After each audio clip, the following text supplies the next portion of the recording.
Hello everyone. आज की कहानी है लालच बुरी बला।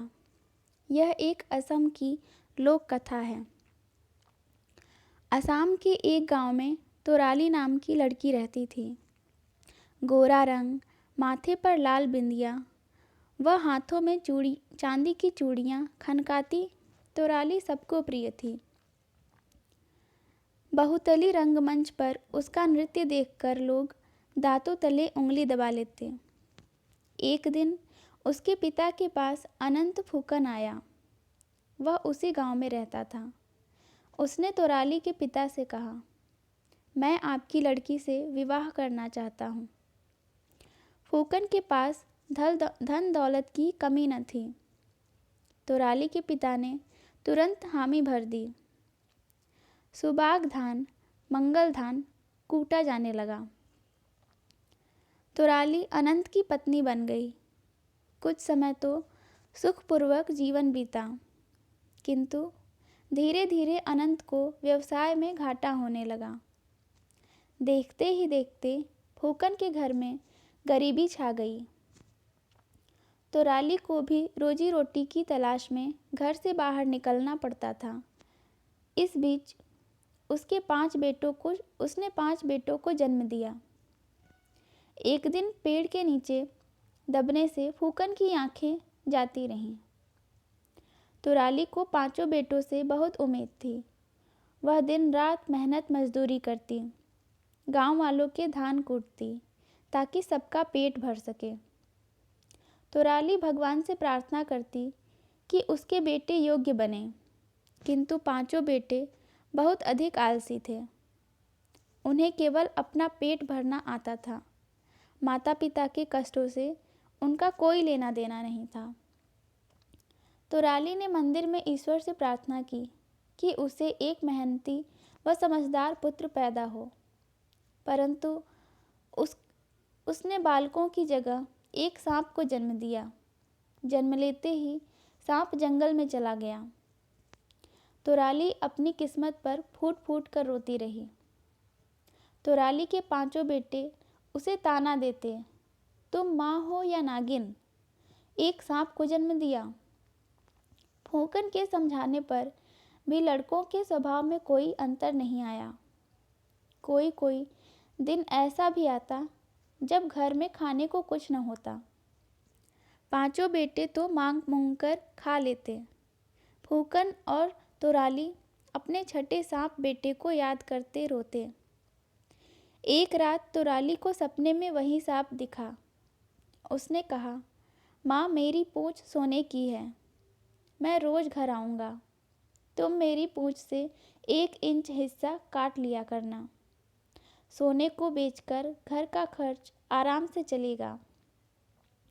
तोराली ने मुंह पर हाथ रखकर कहा, ना बेटा, अगर मैं तुम्हारी पूंछ काटूंगी तो तुम्हें पीड़ा होगी। नहीं माँ, मुझे कोई दर्द नहीं होगा। सांप ने आश्वासन दिया और लौट गया। वही सपना तोराली को 7 रातों तक आता रहा। 8वें दिन सचमुच सांप आ पहुंचा। तोराली ने कमरा भीतर से बंद कर लिया। डरते डरते उसने चाकू से पूंछ पर वार किया। सचमुच उसके हाथ में सोने का टुकड़ा आ गया। सांप की पूंछ पर कोई घाव नहीं था। माँ ने दूध से भरा कटोरा दिया और पीकर सांप लौट गया। तोराली ने वह सोना बेचा और घर का जरूरी सामान ले आई। शाम को खाने में पीठा व लड्डू देखकर लड़के चौंके। तोराली ने झूठ बोल दिया कि उसके नाना ने पैसा दिया था।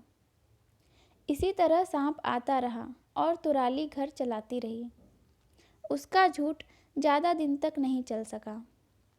बेटों ने जोर डाला तो तोराली को पैसों का राज बताना ही पड़ा।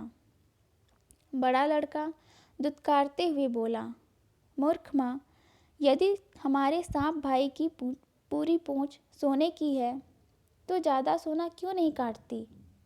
छोटा बोला, हाँ, इस तरह तो हम कभी अमीर नहीं होंगे। रोज़ थोड़े थोड़े सोने से तो घर खर्च ही पूरा पड़ता है। तुराली और फूकन चुपचाप बेटों की बातें सुनती रहें। बेटों ने माँ पर दबाव डाला कि वह कम से कम 3 इंच सोना अवश्य काटे, ताकि बचा हुआ सोना उनके काम आ सके। तुराली के मना करने पर उन्होंने उसकी जमकर पिटाई की। बेचारा अंधा फूकन चिल्लाता ही रहा।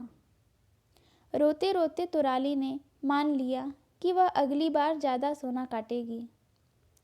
अगले दिन सांप बेटे ने दरवाजे पर हमेशा की तरह आवाज़ लगाई, दरवाज़ा खोलो, मैं आया हूँ, तुम्हारे लिए सोना लाया हूँ। क्या तुमने खाया, पेट भर खाया? सदा की तरह तुराली ने भीतर से उत्तर दिया, मेरा बेटा जग से न्यारा, माँ के दुख समझने वाला, क्या हुआ अगर इसका रंग है काला। सांप भीतर आया। तुराली ने उसे एक कटोरा दूध पिलाया। बेटों की मार से उसका अंग अंग दुख रहा था। उसने नज़र दौड़ाई। पांचों बेटे दरारों से भीतर झांक झांक कर उसे जल्दी करने को कह रहे थे। तुराली ने चाकू लिया और पूंछ का 3 इंच लंबा टुकड़ा काट दिया। अचानक चाकू लगते ही पूंछ से खून की धार बह निकली।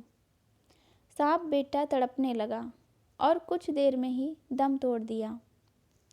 तुराली बेटे की मौत का गम मनाती रही और बेटों को अपने लालच का फल मिल गया। हाँ, वह 3 इंच टुकड़ा भी 3 घंटे बाद मांस का टुकड़ा बन गया।